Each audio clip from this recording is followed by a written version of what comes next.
Ladies and gentlemen, please notice that exits are conveniently located at the front and rear of this auditorium. When leaving the theater, we suggest that the exit at the front of the auditorium will allow you easier access to the parking areas. Thank you. It's the beginning of the end. Dun, dun, dun. Final season begins. That angers me that he can't fold that pizza. I had the same note. Wait, do you not like that part of the movie? Because that's the movie. No. I thank God every day I know the lyrics to Enter the Sandman. After brutal dumping. No, that sounds terrible. After I took a brutal dump. Guten Tag, I'm Mike Field. I'm Mike Butler. And you're listening to the Forgotten Cinema Podcast. Each episode, we highlight a film that, for a variety of reasons, was forgotten by audiences. Whether it be because a more popular movie was released at the same time, or the movie simply didn't catch on with an audience in its initial run. We'll discuss what we love about the movie, or perhaps don't love about it, but we'll always recommend you revisit it. If you enjoy our podcast, we want to hear from you. We're on Instagram and Facebook. Find us. Our podcast is available on all platforms with a backlog of 200 episodes for your listening pleasure. Oh, yeah. I surprised you there with my Guten Tag. You did. I liked it. There you go. Well, so what's going on? Nothing. I just kind of broke up with my girlfriend, found out she was cheating on me. Well, you got dumped. You didn't break up. You got dumped. Got dumped. Yes. And you got dumped by a girl who you were way out of her league anyways. yes. So, I mean, she was right to break up with you. Yes. Not my league. Wait, our leagues are not the same, my friend. What? But no, you said it wrong.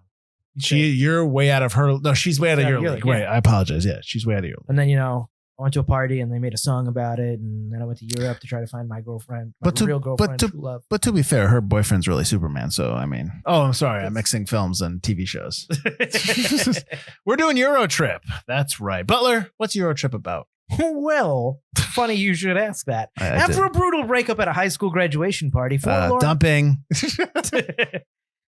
That's not what my synopsis says. Fine, I'll edit it. After a brutal dumping. No, that sounds terrible.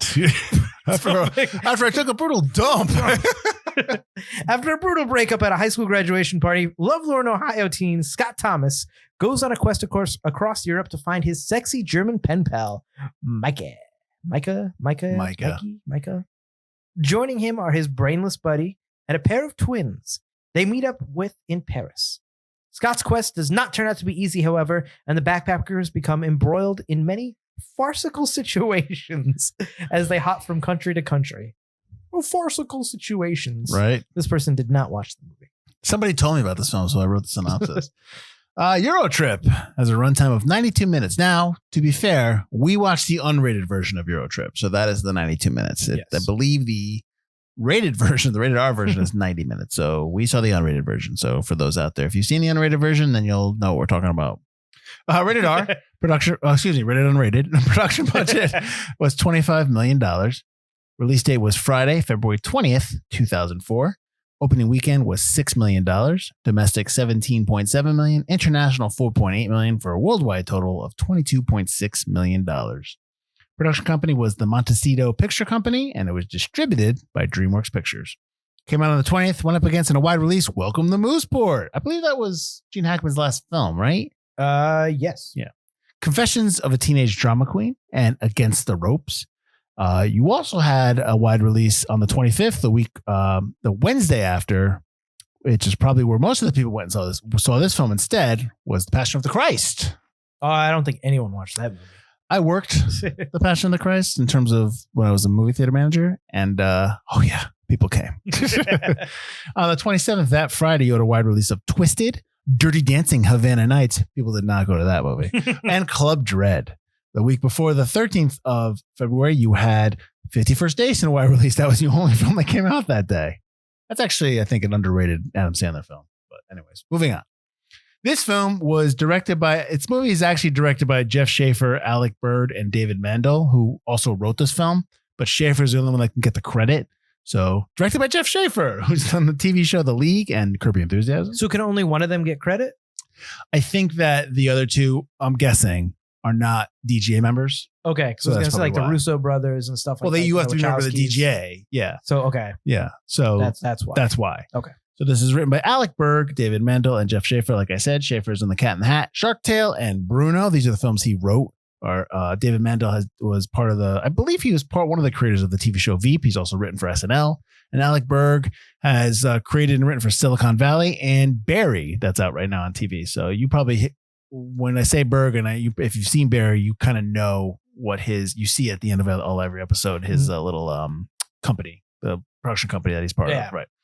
Cinematographer was David Egby, who's done Mad Max, Pitch Black, and Scooby-Doo, obviously the live action version. Composer was James L. Venable, who's done Jersey Girl and the TV show Clarence. Edited by Roger Bondelli, who's done Bye Bye Love, Anna and the King, and TV episodes for Cougar Town. And then produced by Berg, Mandel, and Jackie Marcus Schaefer, who was the wife of Jeff Schaefer, and also Daniel Goldberg. Berg has produced The Dictator, Barry, Silicon Valley, like I mentioned. Goldberg has done Meatballs from the 80s, everybody. Private Parts, Old School, and the Hangover trilogy. So you can guess why he produced this one. Mandel has done The White House Plumbers, which is coming out, I believe, on HBO Max, and the TV show Veep. And then Jackie Schaefer, Jeff Schaefer's wife, has produced the TV show The League, but also she produced the movie Disturbia. So this film doesn't have a huge cast, just the main 5 people or 4 people. And then, the girlfriend, Fiona and Micah, the random girlfriend cameos. to be. Yeah, and then random cameos. Right. So Scott Mechlowicz plays Scott Thomas. He's in Mean Creek, Peaceful Warrior, and Waiting for Forever. Jacob Pitts plays his friend Cooper in the TV show Justified, the TV show Sneaky Pete, and the movie 21. Michelle Trachtenberg plays Jenny. She's in, obviously, Dawn from Buffy the Vampire Slayer TV show. She's in Harriet the Spy, the film, and the movie 17 again. Travis Webster is Jamie. They're the 2 cousins. Not the cousins. They're the twins, Jenny and Jamie. He is in the movie LBJ and the TV show Ghostfacers. Kristen Crook as Fiona, the girlfriend that breaks Scott's heart. She's in the TV show Smallville, hence my reference to Superman. And she's Chun-Li in Street Fighter, The Legend of Chun-Li. Oh, I forgot about that. She probably wants to forget about that too. Jessica Boers plays Micah. She's in the TV show Storm of Love. I don't know if that's a German show because she seemed to have a lot of German credits or European credits. Makes sense. And you had Matt Damon in here as Donnie, who's the guy that sings the song that we'll talk about that is with Fiona. You had Vinnie Jones in here as Mad Maynard. Fern Armisen as creepy Italian guy. These are actually their role titles. Lucy Lawless as Madame Vandersex. Dietrich Bader as Mugger, and Jeffrey Tambor is uncredited as Scott's dad. I was surprised he was uncredited. One of the other cameos. He's not in it that long. He probably did like 1 day at work, 2 days at work. Yeah. All right, Butler. I have seen this film before. You have as well, I'm sure, right? Oh, yeah. Yeah. Quite a few. Not quite a few times. I've seen it probably twice all the way through, maybe once or twice little pieces. I suspect you like this film quite a bit, right? I still thought it was really funny. I liked it a lot. Yeah. There was a couple of things where I was like, obviously you can't do this movie anymore. No. But there are a couple of things where I was like, you really can't like show this on TV more, or you have to cut those things out. Like they say the R word a couple times. Oh, yeah, whatever. It's there's just a Hitler kid. That's just, yeah. That was like one of the few bits where I was like, that's not really that funny. Didn't need to be in it. I wasn't a huge fan of the jacuzzi bit. No, well, that's the thing is, I had never seen the jacuzzi bit because this is the unrated version. Right. And that bit is not in the movie. Right. At all. It's a little different. I think he just comes up. It's like filmed a little different because at the end he gets thrown with a pool skimmer over his head. Right. Back into the party after he's in the jacuzzi with the girl saying, "Oh, you have something on your tit." Yeah. Just so we could see it for too long. Which I'm sure I would have loved, back in 2004. I think that this movie's going to highlight the differences between our ages because you saw it at a very formative time of your life. I'm sure. Yeah. Like I saw this. That scene I had never seen before until now. Oh, no, I got you. I meant the movie. Yeah. But so like when every other time I had seen the movie, I believe he comes out of frame and just goes like, oh, this is actually a catchy song. Right. You don't know what he did. So like that was definitely like just there. I do like his line right before he sees the boobs, which is just like he opens up the hedges and goes, here's your R rating. And then I understand why they might have cut it from it's just too much. Sure. It was probably even too much back then. They were just like, this should not be in the movie. Well, that's probably one of the things that they got flagged when they sent it to the MPAA. Because I mean, there's a lot of nudity in the film, but that like scene in general is just like too much. Mm-hmm. But overall, yes, I do still like this film more than just for all the nudity that's in it. I still think it's really funny. There are a bunch of parts that still made me laugh. Sure. A bunch of quotes I still like. I got the impression that you do not like this film, no. or maybe you once did and no longer do. But yeah, I got the feeling that you hate this movie. You're accurate. I wouldn't say like I do have notes, so don't worry. It's not a Rango situation, so calm down. No, because you hate this. Rango, you felt nothing. Well, that's the thing. To be fair, I really don't know how my real reaction to it when I saw it, because I saw this at 2004. Right. I know I wasn't a huge fan of it to start, so I know that it wasn't like when I watched it, I was just like, all right, like I like the song. Scotty doesn't know. I have the song on my playlist. It's a funny song. I like that moment. I like that's Matt Damon up there singing. Like that's great. All that stuff is fun. But I know I wasn't a huge fan of the movie back then. Watching it now, I had real problems with a lot of the stuff, and I mean, I will get into it. You can't sanction their buffoonery. Well, let me put it this way: I like sex comedies. Obviously, I'm not an idiot. You know, there are sex comedies that are done well and that are done appropriate, not even appropriate, that are done well. You know, the problem is that in these type of films, I think what's lost a lot of times on these type of sex comedies or any kind of comedy is you still have to I still have to relate to the main character. I still have to want them to quote unquote win. You know what I mean? Like I want that. I need to want that. It can't just be a movie of just absurd sexual experiences and events that I'm supposed to laugh at. And then on top of it, it's supposed to almost be about ugly Americans, because that's the original title for it, about these guys that are just so obnoxious and whatever.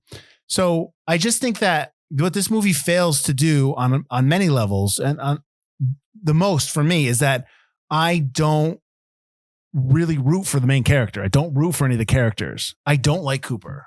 I don't like his face. I don't like his he always has this like smile where he's always like at the beginning of like it just feels like like he looks like a guy that is going to be arrested in 10 years for sexual harassment or insider trading or nothing good. Like, I just don't think he's going to be arrested for beating up that robot guy. Maybe. Right. But I don't like Cooper. The character of Scott is supposed to be the straight guy. We talk about this all the time in comedies. It's supposed to be the straight guy. So things need to happen to him in this movie. He needs to be like the lovable loser. But he does a lot of the stuff himself. Right. Yeah. And he ends up doing stuff that is really meant for Cooper. I thought the same thing watching this through. I thought he wasn't enough of the straight man. Right. There were a couple things that I didn't remember him doing, or I maybe remember Cooper doing, or maybe like he wasn't so like he was more pushed into it. But he's an active participant, and he's a lot cooler than he should be. Right. And because he started off like, oh, you're a loser, you're so predictable, but he's kind of a cool guy. Right. Which is he's too cool. Like that at the party, like he's not made fun of. He's not, you know what I mean? He's like, hey, what's going on? He's not the guy tied up to the pole. Right. Right. So yes, he's not that. And just to kind of go through the other two characters, the twins don't have, to their credit, they're pitched as an ensemble, but the twins really just have a secondary character arcs, and they're not even like really fleshed out well, pardon the pun. They're not really. And like the whole stuff with putting Cooper and Jenny together at the end, Jamie, what, I got her name wrong already. Yeah, Jenny. Like, I didn't like that at all. Like, this movie, like, listen, we've watched enough movies and we know the formula enough where the girl that Scott is supposed to be with is Jenny. Do you know what I mean? The one girl in the group that is with the group, like that's, but that's, I know it's a trope. I know it's a trope. Such a trope though. But you don't even do the trope. You don't need to do the trope.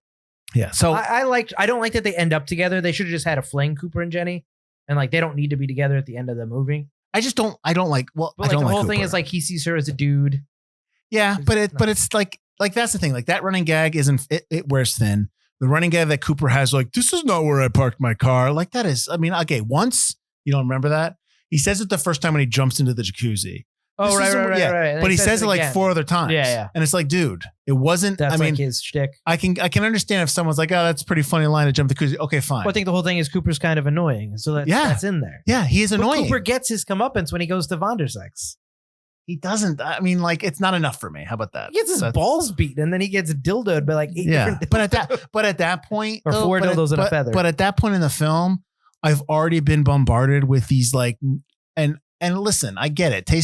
Some tasteless jokes work, but for some people, if they don't work, then it just becomes jokes that I don't want to see anymore. And then there's just more of it. And it just doesn't. So I don't think you like the jokes. I don't think they're as funny. I can give you better examples in other films. Don't put me on the spot, but I can give you better examples in other films. Like let's just talk about American Pie for a second. It's ridiculous that he fucks the pie in American Pie. It's ridiculous. But American Pie, if you actually watch it, isn't that ridiculous of a film. But that's what I'm trying to tell you. Leading up to that, to a point where a teenager does it, like why he does it, because his friends are pressuring him. Like you build that character of in American Pie. Sure. You build up to understand that. There's no build up of these characters so that I can just like understand why they would make these choices. Like the character of Jamie, he's getting a blowjob in the back alley, which makes no friggin' sense because to this girl. Like they go to this like mythical land of Amsterdam where apparently everybody is horned up. That's the whole thing. They play up every bit of. In England's, the soccer hooligans are ridiculous. When they go to Amsterdam, everyone's like smoking weed and it's oversexed. In Germany, it's overly, Nazi-ish. Okay. The Eastern European is terrible. Sure, but like that's not. But that's so. But don't you think that that's not a great way to characterize those locations in Europe? The whole point is that's how Americans are douchey and see everything. But see, here's the thing. That's not the characters. That's the filmmakers saying that. That's not the characters going in thinking that and being proven wrong, because that's the filmmakers doing that. And so the filmmakers are basically saying like, this is what it's like over there. Don't you think that that's a little like, but then all the Americans are douchey assholes too. So it's like no one comes out clean in this movie. Like everybody's kind of made fun of equally. But why should the areas that they're talking about be made fun of? Like why are they the butt of the jokes? Because. Like I get why the Americans would be the butt of the jokes because they're ugly Americans. They don't know any better and they assume certain things, but they should be proven wrong in the film. Maybe everybody sucks. But yeah, I don't agree with that logic you're saying. Because I understand what you're saying about the Americans, but that's them. Those are characters in a movie. The filmmakers are making an active choice to tell you that everyone in Europe we're stereotyping them and this is what they're like. And that's pretty kind of, I don't want to say risky, but pretty lazy. I just don't think it's as funny as they think it is. I don't think it's as funny as. I'm not trying to tell you that like I'm offended and I'm never going to watch this movie again and I'm going to pick it against it. But it's kind of not. I don't think it's sounding like though. Well, because I don't think it's as funny as everyone thinks it is. I don't think it's as funny as you think it is. But that's fine. That's my opinion. I think it's funny. You can love it. So tell me something you really love in the film, and I'm going to tell you why I don't like it. Oh, this is going to be a fun podcast. Well, no, I'm not. I'm going to tell you I'll tell you like my thinking behind it, and not saying you're wrong, but I'm going to tell you why I don't like it. Let's see. So the Scottish soccer hooligans, I think, are one of the because. What do you like about them? Vinnie Jones and all that. I like Vinnie Jones. Okay. So I like how over the top they are. I like how he just randomly sings the song and it ends up being the right song. I don't mind that. That's fine. They're breaking bottles. The fact that they go to Paris first and they're driving. Right, because they beat up the French. They chase the French. Yeah. Which technically this movie was 95% of it was shot in Prague. So they kind of. No, I'm just letting you know. Back then, so many movies were made in Prague. No, I got you. Yeah. Well, that's why they did it for cheap. Back then it was Prague. Now it's Georgia. Well, not anymore. But like when they're driving on the wrong side of the road and he's yelling at everybody to get on the other side of the road. I thought that was funny. I like Fred Armisen's character, the creepy Italian guy. Miss Guzzi. Right. I thought that was funny. So tell me why I'm wrong about. No, that's fine. That's fine. I like the line. And I know it's a Cooper line, so you probably don't like it. But I like when he asks. I'm terrible with the characters' names. I like when he asks Jamie, "You think you can go when they go to the nudist beach? You think you can go now without your currency colostomy bag?" Yeah, I mean that's fine. That's just and then they go to the nudist beach, but it's all guys, and they read the notes that it's like. All the girls leave because the creepy tourists are there and they all want to see boobs. That's actually in the.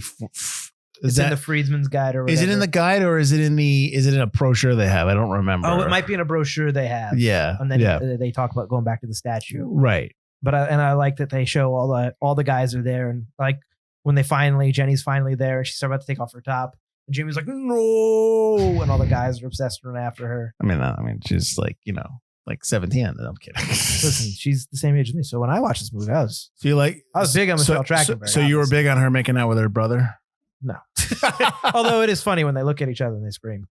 But I do like before that. I like the absinthe scene, even though absinthe doesn't actually cause you to hallucinate. Well, that was It's an old wives' That tale. was the big thing. Yeah. Yeah, I know. That's It's actually the amount of playing wormwood up. is dangerous in European absinthe. Sure. But if you get it in America, it's got less wormwood. Mhm. I actually quite like absinthe, but the green fairy's in there. I don't like the green fairy at the end in his line. I don't think that's funny. Is that was that in the original or was that in the unrated version? Do you know? When he comes, I don't remember him ever saying it and saying the end, but it might be in the original. I just don't remember. don't know. The green fairy is definitely like, "Hey, are you feeling anything? I can't feel shit." When they're talking. That part's in the movie. I always thought that was funny. Is that a little less funny now that I know it was. Is that coming. funnier than the B scene in The Nice Guys? Because that's kind of the B scene in The Nice Guy is hilarious. Gotcha. But that's because the B is so well. I just want to gauge what you think is funny here. Oh, I'm the B just scene's kidding. awesome. Although I think the B scene is why my parents hate the movie. In The Nice Guys. Really? Yeah, my parents hate. Don't show them Eurotrip. I'm pretty sure they've seen Eurotrip. So yeah, I like that stuff. I love the line when they're in Eastern Europe. We got no money. We got nothing. How much we have? $1.83 American. What are we gonna get for that? Yeah, so much, I mean, it doesn't I know work what they're now. trying to say, but I'm just like, that's okay. I put in my notes. Clearly, this was before we went to war with the Middle East, and now European dollars worth way more than what we got. I mean, and like the idea that they go back, they're going back home. Where are your passports? Like, I mean, Well, you just got to go to an embassy. Do you want the scene where Give they me wait? that. You want the scene where they wait in line at the embassy to get their passport? Why not? Why can't they made a joke about everything else? Why can't they make a joke about that? They can't have somebody like, yeah, the embassy came through. They can't give me a line. Throwaway line, but who cares? But see, that's the thing, Butler. It's a stupid teen comedy. That's the thing, though. But that's the thing. Like, that's what I don't like, because that thinking, and I'm not saying you fall for that thinking, but that thinking completely shades this type of film as being something easy to write and easy to put together and easy to make. These movies are not easy to do well. American Pie, The Girl Next Door, American Pie 2, like these films, these sex comedies from the days. I'm not going to say Porky's. Porky's is completely inappropriate. But these like sex comedies that are done right and make you fall in love with the characters. I don't think that you're comparing it to a film that I don't think this film is or trying to be. I'm telling you that this film is not a good film, like a good put together story. How about that? It's not a good story. And you're telling me, yeah, but that doesn't matter because it's just funny. It's not what it's supposed to be. It's supposed to be a bunch of gags. This movie is supposed to be like more like Van Wilder than it is supposed to be, or even Porky's than it is supposed to be in American Pie. I'd have to watch Van Wilder again. I actually don't like Girl Next Door. I don't think it's funny. Really? I don't think it's funny. I think it was just like, ugh, I wasn't a big fan. That's fine. You're wrong, but that's fine. I mean, I think when you go into Eurotrip, you just have to know that it's not, I mean, yes, stupid fun. And I, like, you know me, I don't usually like these kind of movies. Like, I'm not a huge, like, Porky's, Van Wilder. I mean, Porky's is well done, but like, those aren't usually my type of. Porky, listen, it's a funny movie, right? Porky's is a movie that's from the 80s. Right. It should stay in the 80s. Yes. But like, if you watch Porky's now, I'm going to tell you, you won't like it because Porky's is super inappropriate. I'm sure it is. But like, this is kind of in that vein, like Porky's, Animal House, Revenge of the Nerds. Okay, hold up. I haven't seen Animal House in a long time. Is it not a stupid comedy? No, Animal House is great. Please do not tell me you're going to. This is no. This is stupid comedy where it's just like. But this is nowhere near how great Animal House is. No, that is the opinion of people who watch films, Butler. This is the same kind of stuff you get all the time. Is that's an opinion? That's not a subjective opinion. You can like. I'm okay with you liking Eurotrip. It doesn't bother me. It doesn't offend me.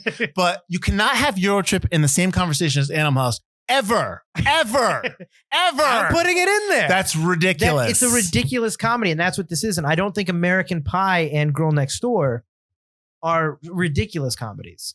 I think American Pie, people think of American Pie as a ridiculous comedy. Sure, okay. But like we said, I guess it's got the pie scene. But okay. American Pie has a lot more story to it, a lot more heart and thematics to it. Yep. And so does Girl Next Door, although I don't think it's as funny as... I don't see funny. The Girl Next Door is a sex comedy, but I'm not telling you it's like a Wedding Crashers comedy where it's like you're laughing. I think it's got a lot to say. That's sure. It's just a different type of film, but I understand what you're saying. But I think Eurotrip falls more in like the Van Wilder, the vacations of just maybe not vacations into, but like you're talking. Okay, so you're saying that Eurotrip falls in line with more of the National Lampoon stuff that came after the good stuff. The Lampoon stuff. Those are shitty films. I'm not. But I even said vacation. Like it's setting up to Lampoon stuff. It's not setting up to tell a story with like thematic with heart. There's not a lot to it. I'm not saying that there is. Mm-hmm. I'm not defending that. The story is weak. like Scotty is a bad character. Not a bad character. We talk about but he's not the a straight strong guy. character. Right. He's not what he should be. He's not like we talked about. He's not somebody who stuff happens to him. He's Right. a lovable loser. I'm not defending the story here. Right. But I'm saying that I think the jokes still land. And I think the jokes hold up enough. A decent amount of the jokes hold up enough still that I think it still works as a comedy. It's a fun watch. But I'm not saying you're going to get anything elevated. It's not an elevated comedy. You're not getting anything from this. Well, see, when you say elevated comedy, because I have this is not with you, but like elevated horror, elevated comedy. It's like, you mean just well written? Like that's what I think that means. Thematic, where the theme is just as important as the jokes. Right. Well, we just talked about how like the term like torture porn, like, sure. like for horror films where it's just people getting messed up and that's what people want to see. Sure. So to me, this film is like, is the equivalent of torture porn for a comedy? Would you probably say that? Well, you said teenage sex comedy. That's what But teenage sex comedy I've seen done like, but I haven't seen Van Wilder in forever, so I can't. I know you keep mentioning, and that's great. I don't have any reference to Van Wilder. When I watched it the first time, I thought it was funny, but then I watched it again, I was like, eh. But like when you say American Pie, I know it is a sex comedy because it's but I think it's more like a coming of age comedy. Sure. Okay. Whereas when I hear sex comedy, I think of something like this. What's the one with what's Sex Drive? Was that the one with Seth Green when he's the Amish person and is that Sex Drive? I don't know I know what you're talking about. Right. Because that's kind of like something where I don't remember too much of the movie. I know the kid that was in the last season of The Office is in it. Who's also in Hot Tub Time Machine, the first one or the second one? I don't know. I never saw the second one. That's not good. Yeah, that's terrible. So Sex Drive 2008. But yeah, that's Sex Drive 2003. No, it's the one with Josh Zuckerman, Amanda Crew, Clark. Right. That's kind of, and I don't remember a lot of that as well. How about this? Let me give this for me. Sure. For me, everybody. Everybody that is in their mid-30s that grew up watching this as a 17-year-old and ran right home to the bathroom afterwards. This is about me, not you. Doesn't mean that's what I did when I watched that. You're all perverts. Jokes. You're all perverts. But I'm just kidding. I'm just kidding. From this movie, it feels like when you watch the Farrelly Brother films, like a movie like Kingpin, and you have the scene in Kingpin where he milks the cow, he milks the bull besides the cow, like that stuff, like that gross out stuff in all the Farrelly Brothers. Mm-hmm. Like this feels like it's all the gross out stuff, all that type of comedy, and that's it. There's not like in those Farrelly Brothers movies, you get the heart for the main characters. Like Something About Mary is a great film because Ted's a loser, and we fall in love with Ted. We want Ted to win, but like in the film, there's really like gross sick stuff that makes us laugh. This film feels like it's all that, and there's no heart, and there's no people I root for. That's a problem for me. I'm not saying it's anywhere near as good as the Farrelly Brothers. No, I'm not comparing it. I'm just trying to tell you like what I'm referencing. Yeah. But I understand. Like that's like when I said Animal House. I'm not saying it's as good as Animal House. The same with the Farrelly Brothers. You're goddamn right. You're not. Like I love like Something About Mary. I have to watch. I haven't seen that in years. I know, right? It's good though. It's great. It's a great film. I just get the beats with the Franks. Sorry. But like Me, Myself, and Irene, I love, and all that kind of stuff. Right. It's just, yes, those are dumber, but they have heart, and they usually have a story. But that's the thing. There's always that goofy stuff in there, like you're saying. But there's always other stuff in there. Sure, I'm not saying Eurotrip is a good film. I'm saying it's a good film because I think the jokes. It's a funny film, which is why. Did you just say I'm not saying it's a good film? I'm saying it's a good film because you're saying. I'm not saying it's a good film. You're not okay. It's a movie, but I'm saying it's a good movie because it's got a lot of funny comedy. But I'm saying that yes, I'm not going to defend it from themes or characters. I don't hate Cooper as much as you hate Cooper. Okay, you hate Cooper. He's just got that look on his face that I want to smack. I've met other side characters that I've wanted to hit more than Cooper, but who? I'm just curious. Don't put me on the spot. No, okay, I was just curious. But like there are other characters where I'm like, I know I've done it on the film before. Where I'm just like, I hated them.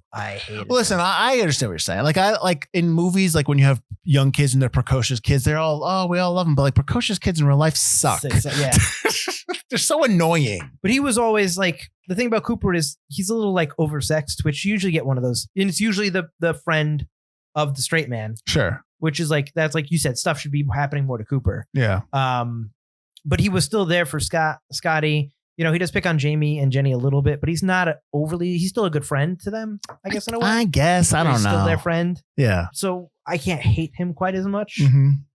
But you are right about Scott. I can't say anything and Jenny and Jamie really don't have much to do. Exactly. Which I never thought about before, probably because I'm blinded by Michelle Trachtenberg a little bit. Really? Oh, yeah. Sorry, at least look out. I think she already knows that. Well, and then she doesn't. the thing is, like, while watching this movie, the guy who plays Jamie, I was like, he looks so familiar. Then I realized I've never seen him in anything. He looks just like Huey from The Boys. Oh, He looks like Tiny Huey. Oh, like Dennis Quaid's kid? Yeah, Jack Quaid. Yeah. Dennis and Meg Ryan's I was kid. like, that's where I've seen this guy before. He just looks a lot like somebody else. You look like somebody really more famous than you are. Congratulations on Eurotrip. They all, most of the actors have Eurotrip listed as their number one movie. Like these, I know. Jacob These Pitts, actors have gone on. I mean, they've maybe done theater. I mean, Jacob Pitt's done more than. I gotta be honest. most. I'm really shocked that Trachtenberg hasn't. I always done a think the lot. same thing. But who knows? I think she's really big in fashion as well. Whatever. So I think that's her thing. What's funny is one of my lines here is, and I want to know if you agree with this. It's like, so this is 2004. Buffy ends when? It ends before this, right? I think it ends the year of this. Right. I almost feel like. Oh no, it ends the year before this because Angel ends in 2004. Okay, I almost feel like your generation witnesses the sexualization of Dawn Summers in this film. Like it almost feels like that. Like, you know what I mean? Yeah. And that's really awkward. That's how they advertised it. It was her taking her shirt off to try to get it's the really awkward. Really awkward. I just thought that was interesting. Like I'm like, oh wow. That was just one of my lines, like a viewing note of mine. Happens to all the young stars. No, I know, but there's still like when it happens and you're watching it, you're just like, oh man, you're Dawn. Come on. No, you're Harriet the Spy, you know, like that kind of thing. But there's your generation more so because you grew up with her. Yeah. I mean, that's what they're doing with Millie Bobby Brown now. So it's like it always happens. In every generation.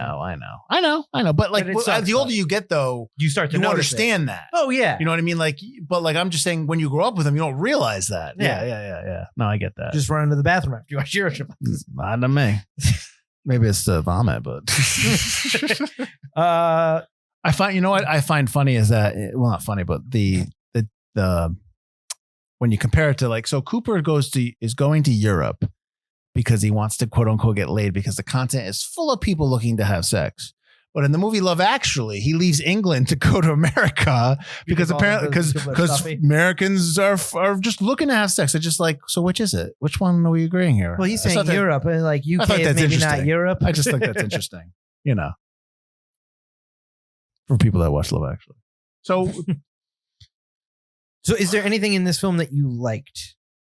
Oh boy. Or like, obviously you don't like it as a film. Are there any comedic parts? Like what was your favorite like bit that made you maybe smile? Or the only line I laughed at was at the end with Jeffrey Tambor when he's like, with his son. Yeah. When he's like, she's like, oh, talking about Scotty's doing this. He's like, oh, okay. Well, Scotty's not here. I wonder where Scotty's been. Scotty went to Europe. Yeah. Where's Bert? Fuck if I know. Like that made me laugh. But that was like, that's it. I didn't really laugh out loud for stuff. I just kind of watched it. I wasn't like watching like, oh, come on. Like I wasn't doing that. But I just didn't like it. I didn't think it was as funny as you probably thought it was funny. I just didn't think I had problems. I talked about problems with Cooper. This is why Germany and France are always allies. You know, the whole stuff with Micah, I was just like, you don't deserve her. I know, but you didn't ask me that. You asked me what I liked. Let's see. What do I like? I liked Matt Damon. I mean, he's obviously lip syncing. Like he's lip syncing to the point where, like, at the end of the song, he just starts screaming, but the vocals are still going on. I always, even when I first watched. Oh, like so, we're just not hiding the fact that you're not singing, but okay. So it's done by an actual band, right? Oh yeah, no, it's a band. Yeah, no, yeah, it's a real band. I don't know if they did it for the movie. I don't think they did. I think it just happened to be like out around the same time, right? So they adapted it, which good. I mean, it blew up because of this, right? For them, no, but. That's the only song they've had though. Sometimes that's enough. Yeah. You know, the robot fight when they're waiting in the line for the when Scott comes, like it's good in the beginning. That's a Cooper fight. Yeah. But then it's not good. Then it's good again. But it's like I said, it's not Scotty's scene. It's Cooper's scene. That's actually one of my notes is that should have been Cooper fighting the robot. Yeah, because that's Scotty shouldn't be doing that because he's supposed to be predictable. Right. And that's not predictable. See, what should happen in that scene is like Scotty needs to tell Cooper to stop and the robot punches him. And Scotty gets beat up by the robot. Or forced to do the robot because or whatever. But he just he suffers the consequences that of what Cooper's doing. Like that's what has to happen. Or he just has to get sucked into things. Sure. He doesn't get sucked in. He actively goes for that. When the pot brownies, he buys pot brownies. He should be like, hey guys, I don't think we should do the pot brownies. But that whole thing too, it's like put your pants back on, white boy. But that whole like the whole like they ate I can't eat a full plate of brownies back then. Full plate of pot brownies too would murder them. Yeah, exactly. Wouldn't kill it, but they'd be in the hospital thinking they were going to die. Yeah. That was it. That was the best line I laughed at was "Fuck, where's Bert? Fuck if I know." Like that was the best thing. That was the best line. I mean, the whole stuff where Cooper's calling and he gets the job promotion. That was all right. Whatever. It's fine. Do you think that this is a staple of a lot of teen comedies? Sure. Or do you think that this trope is overdone?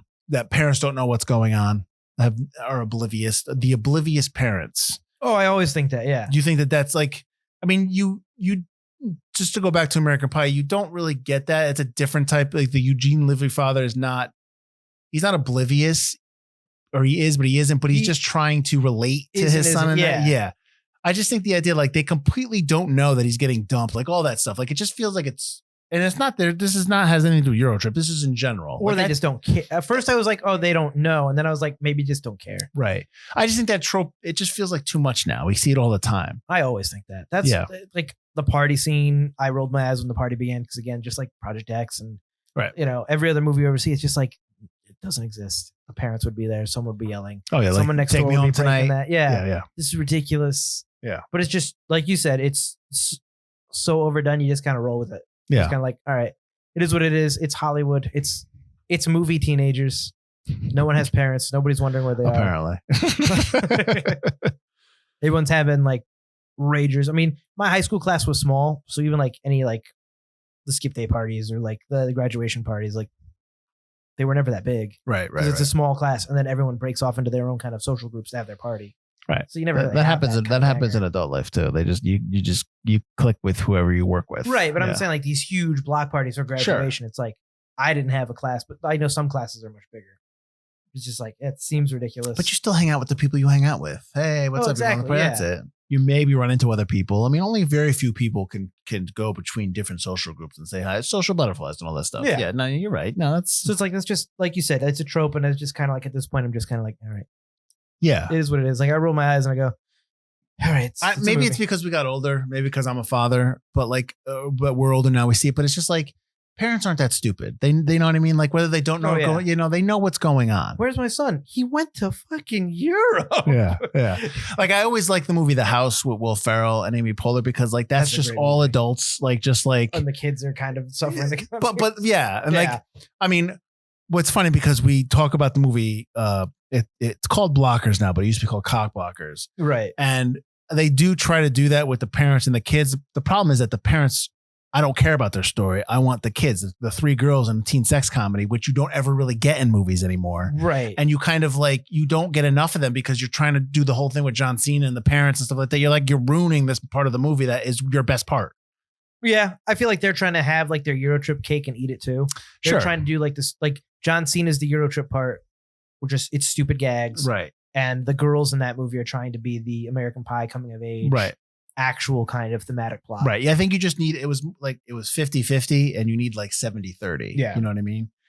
Because I actually like that movie. I guess it's called Blockers now, but I like Blockers because they were trying to tell something that hasn't been told before. Blockers was fun. I like Blockers as well. I just think the parent stuff is just too much, but back to this story or whatever, or lack of story. So, because they named it Eurotrip because they own Road Trip. And I gotta be honest with you, I remember some stuff of Road Trip, but not a lot. And I don't remember if it was good or not. I remember seeing Road Trip on like Comedy Central. Well, yeah. I just remember like he sends an email or he sends something to his girlfriend and he has to stop her from reading it because she's not there yet or something. I don't know. And Tom Green's in it. That's all I remember. Yeah. Is Sean William Scott in that too? I think so. I've seen it like I think Sean William Scott is in that because Sean William Scott gets his prostate checked like several times in the like inadvertently, and he likes it, and it's like that's the big thing. I remember that. I think I've seen that movie actually a couple. Breckin Meyer is the main guy, but see that's the thing. Like that's a movie where Breckin Meyer is the straight guy in that film, and everything's happening to Breckin Meyer. Right. That's what you need in this film.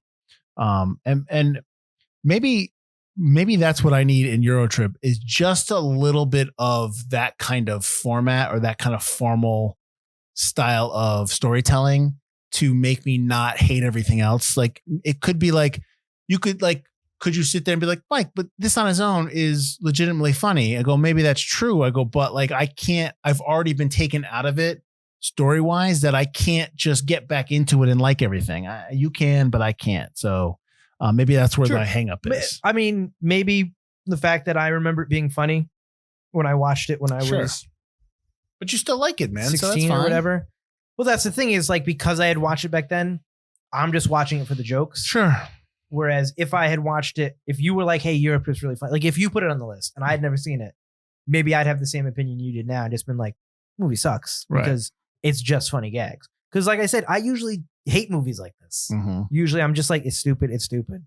Maybe you need to watch it in a couple of years. Maybe you need to, if you ever have a family of your own, have maybe kids, you need to watch it's it. Like, oh, it's stupid because these kids are maybe drinking you need to and watch having it. sex. Yeah, exactly. Maybe, I don't know. You see that I could have married that girl, but I married your mother. No, just kidding. I'm just joking. I will say, like, since I've gotten older, like, there's certain things that, like, I can't, like, I find hard to watch. Like, if kids get in trouble in movies now, what do you mean? Kids get in trouble? Like, if kids kidnapped or kids in danger. Oh, kids. Okay. I don't like that anymore in movies. You didn't like Dr. Sleep then, did you? No. Well, but that's a great scene. But it's great. It's a good movie. Yeah. But yeah, those kind of things now where I didn't care when I was younger. Sure. I was like, kill that kid. I don't care. As long as it's not a dog. Well, but now when I watch it now that I'm older, I'm like, that's a kid. If you ever that's just like biological thing. If you ever have children, and that's not me pushing you to have children, but if you ever do, you just start crying at inopportune times at things. Now you just watch a commercial and you're just like, oh, you like it like that. So that happens. So I know you think you might be tough, but that's going to happen. So let me give you a couple of reviews. In review for, well, some of them are good. In review for Salon, Stephanie Zacharek wrote, the giddy ridiculousness of Eurotrip is a pleasant surprise. The picture starts out slow and unsteady in its rhythms, but just when you begin to wonder if it's ever going to get funny or if it's going to be merely desperate all the way through, it lifts off like a wobbly helicopter and somehow it keeps flying. I don't understand that. I think that's a good review of it. I mean, I think some of the stuff at the beginning is good, but I mean, it does get more ridiculous once they get past, I guess, Paris. So I can see that. I like the wibbly wobbly helicopter comparison. That's actually a whimsical review. I quite like that. Ultra Culture blogger Charlie Line wrote that Eurotrip is satire at its most brazenly self-loathing and audaciously entertaining. I should note that Line also was part of a kind of like an event that showed this film in 2011, I believe, like kind of like hey, let's see Eurotrip, like kind of presented it. So I think he's like a big fan of it. So just so that. Okay. In the New York Times, Elvis Mitchell wrote that almost every girl in the movie with fewer than 10 lines to speak has to take her top off. Yeah, that's pretty much accurate, Elvis. Yeah. And that's unfortunate. So we haven't even talked about Micah. We kind of did a little bit. We haven't. Tell me your thoughts on that whole thing. It's just a means to an end. Yeah. I remember thinking it was more meaningful back then. Like, oh, he gets the girl, but he doesn't even. You don't know how long they've been pen pals, or maybe you do, but I don't remember how long they say. I don't know, through high school, or middle school. He never. I mean, okay, yes, it's a comedy, but come on, you didn't know it was a woman. But exactly, you didn't know it was a girl because he didn't really speak good German. But then, what are you really connecting with? Yeah, it never. I mean but whatever. Fine. If you want me to suspend my disbelief because it's a stupid comedy, fine. Yeah, I need a couple more emails between the two, or something like that. Yeah. The brother, like his younger brother, go away. He's an annoying little dweeb, for sure. Yeah. The only good part is when he gets slapped at the end of the credits, saying the F word by Jeffrey Tambor. Oh, right. I don't give a fuck. And that's another thing too. What Micah is like, the whole idea that Scott needs to be the good guy is that she sees him and they just start having sex in a confessional. Now, was that in the unrated version only? No, I mean, they still have sex in the confessional. I think it goes up like maybe a couple seconds longer. Okay. But that's not Scott. I don't think you see her. Maybe you see her boobs. I don't think you see her fully nude. Right. In the actual original version. Right. The dream sequence still happens, though, where she takes her top off. Okay. Not in the confessional. So I think that was extended. Right. But that like not that the fact that they would get together, but that you show it to me like that. Like that's not Scott. And I'll go back to American Pie. You don't see them in the process of it. They go away to the next day, and then you obviously he's had sex with her. You know. So that's again that to me for me goes to that concept. Sure, it's just not Scott. Scott's not, or I would be maybe more okay with that if that was Scott letting loose, and you've seen that throughout the movie, like him starting to open up. But because he's kind of a calmer Cooper, it doesn't really mean anything to you. It works. So the ending of the film, when she shows up ridiculously at school and they're in the same dorm. Oh, that's just complete movie nonsense. Yeah. But that's the ending where they they get together, they hug and kiss, and okay, they're going to hook up, and then it ends. That's the ending that you should get, not them having sex. Sure. Or you could even say like the ending that Cooper and Jenny get for some reason to have airplane sex. Like that could be their ending too. You just don't show me the whole, like, that's just not him. Yeah. But again, that's just me, I guess. No, I agree with, I do agree with that. That Scotty needed to be more the straight man. Like I said, it's one of my early notes right before the robot scene is that should be Cooper's thing. Yeah, right.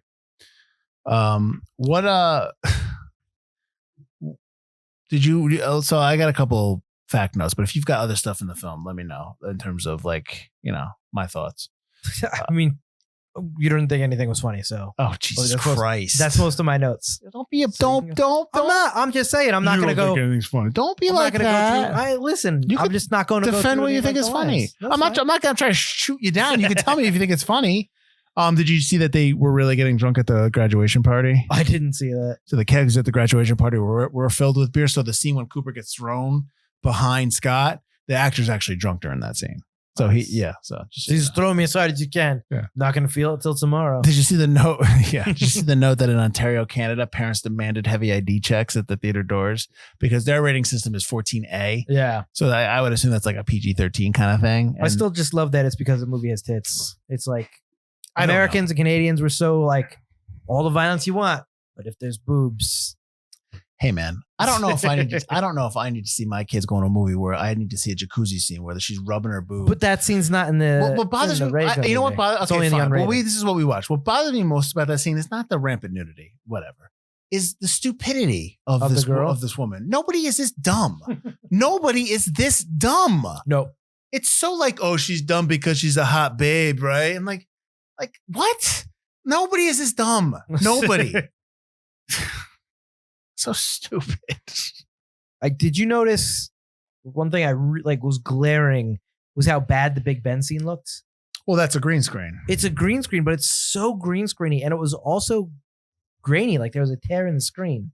Oh, maybe like the film reel. Maybe they're using some old prog green screen. Yeah, it looked really weird. I mean, it's 20 years ago, so the rest of the movie didn't look like. I mean, it looked that's the English stuff. That's the only scene where they tried to show you monuments and stuff. Yeah. Everything else was just on the streets and they just kind of decorated it. So, but that was there was something wrong with the footage they showed of, the Big Ben and stuff like that and the bridge. But it's just like something was wrong with the footage. But like even the scene at the school was in Prague. Like even that scene, with your graduation. So that begs the question. So was Damon over there? He was shooting Bourne when they were doing this, right? Is that why he was over there? I think he was already there. Okay. So he was just like, yeah, I got some free time. I'll come over. Okay. Yeah. Yeah. As I actually think they shot in similar locations at some point as well. Can you imagine going from Bourne and you're like, oh, I got to go do this. It's gonna be a fun thing. But like, how could you I get it. Like actors and actors, but like that, you still probably have to get yourself out of the Jason Bourne character to. But that was, when he was doing boxing just to get the walk down. Right. Yeah. He's definitely wearing a bald cap to do the shaved head and stuff. Is he? Yeah, because he was doing Bourne, so he already had the hair. So okay. Yeah. The other alt title I had was Fistful of Euros, which I don't think makes sense. It was the ugly. They bought it. So Montecito Company bought this as the Ugly Americans. And then because they did Road Trip and they wanted to try to capitalize on the success of Road Trip, they renamed it to Eurotrip. Was Road Trip really that successful? I think it was. I mean, off the top of my head, I don't know. Well, I mean, I could just look it up, but it did business. It wasn't because it was right after it was because American Pie came out. And as soon as American Pie came out, you had a series of those type of movies come out. Yeah. So it was just one of those that, it came out, and it had people in it. Like Tom Green it's probably one of Tom Green's better films. I'm not a huge Tom Road Trip Green was 2000. Fan, yeah. So Road Trip has a budget of $16 million and it grossed worldwide 120 million. Holy crap. Opening weekend. Wow. Well, here's the thing. Opening weekend, it did $15 million. Its domestic was 68 million. So it did about 40 million worldwide. So I wonder now, because I know you said that, you know, they're trying to say that Europeans are disgusting, but I wonder if that hurt the worldwide gross. You know, their kind I'm of sure reach it did, worldwide. Yeah. But yeah, no, Road Trip was a big. I should watch this. I should watch it again. The same thing. I haven't watched it in forever. Seriously, I don't remember a lot of it. That's the problem. And it might be. I forgot all about it until you started describing it to me, and I was like, yes, okay. But also, Road Trip's Todd Phillips, so you have somebody behind it that's got a pedigree. You know what I mean? He's a pedigree now. Well, what are you talking about? Hangovers are great. The Hangover movies are good. Well, that's what I'm saying. He's got a pedigree now. He didn't have a pedigree back then. No, but I'm saying it's done by somebody who. Yes, that's what I'm saying. So how about this then? Why are we saying this movie's forgotten then? Because you're right and I'm wrong? I think you have to be a certain age range. Kind of. Not, but like, I think you have to be a certain age range. To be fair, not to cut you off, sure. I'm sorry. To be fair, when we started this, Butler was like, I have a feeling you don't like it, because when I posted it on my Instagram story, I said some movies should stay forgotten. I got like 4 or 5 people that messaged me. Yeah. Like, how could you say that? And they were all basically in their mid 30s. Yeah. 30s. So yes. So I think you have to be within my age range to appreciate it. I think if you're younger than me, you're going to find it inappropriate and it's totally not cool. How can you say these kind of things? And, you know, I hear that a lot from different people. Like, just like, shut up. This movie was made when it was made. And we say that a lot in the podcast. It's just like, it is what it is. And sometimes, you know, I would defend, but you know that I'm on that side of defending movies. I'm just saying the younger generation. I wouldn't go to bat for Eurotrip. I'd go to bat for Animal House, but I wouldn't go to bat for Eurotrip. But I hear you. That's fine. But yeah, so I think the younger generation is going to see Eurotrip and be like, whatever. Yeah.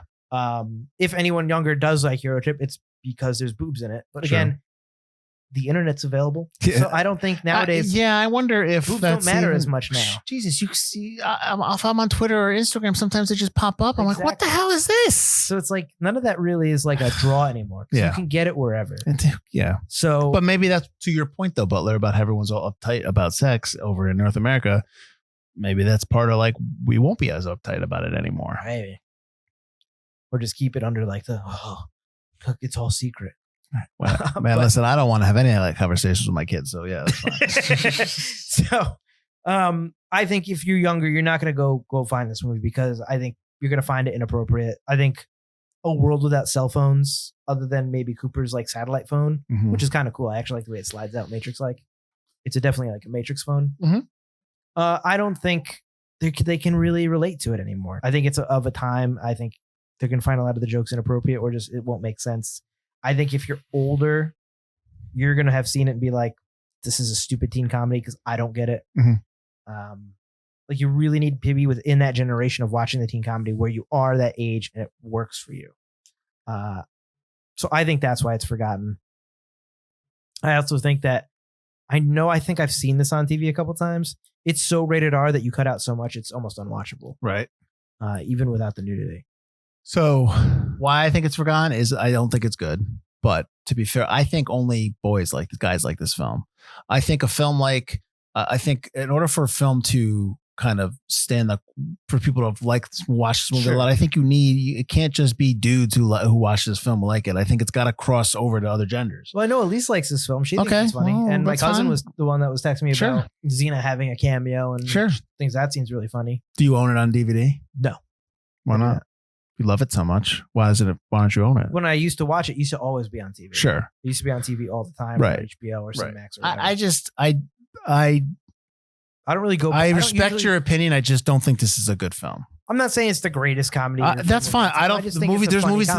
I love Hudson Hawk, but I don't think Hudson Hawk's the greatest comedy of all time. But I love Hudson Hawk. And yet you mercilessly defended it because I think it's. Exactly. I think it's exactly. Exactly. But I'm not saying anyone's right or wrong. I don't see what you're seeing, and I don't understand what you're trying to tell me about you or anybody who loves this film, because I'm sorry, I just can't connect with it. And I don't think it's, but here's the thing, like there's films that I know are really good, but I can't connect with either. Like, oh, I know that's a great film. I know that performance is really good. I just don't love it. Right. You know what I mean? Like this is a film that I just don't think is good. And maybe I'm just too old. Maybe the podcast world is for younger generation than me. And that's probably why it's ending. But I just don't our podcast, but I just don't think this film is a very good film. And I just don't think it's sure. If there are moments that are funny that make you laugh, great. But I'm not watching a vignette. I'm watching a movie. But anyways, I just don't think it stands the test of time. I don't think it's going to for the next 10 years. I would be very interested to know I'm very interested to see if you watch this 10 years from now, if you felt the same way. Not that I hated it, but like if it kind of wears thin on you a little bit more, I'd be curious. I'm not going to write this down, so I'm probably not going to check that. But I'd be very curious if it would still hold up. And further jaded. Not just further jaded, but you see other things, see other comedies. I don't know. Maybe you love it all the time. I think I'll always appreciate it because it's a teen comedy of my generation. Sure. I don't see anybody, like I said, younger or older liking Eurotrip, but the people within my generation liked it. Sure. But I do think it's of that time period, and I don't think that time will come again. Not that time. No, everything's cyclical. I don't see like older are going to like it or younger will ever like it. No one's going to pick this up other than people within my age range. Oh, what I was saying was everything was cyclical. Like you were saying, like maybe they won't make sex comedies again. Yes, they will. You don't think they will? I think we're like a couple years away from Blockers that just came out. I think it'd be very different. Maybe.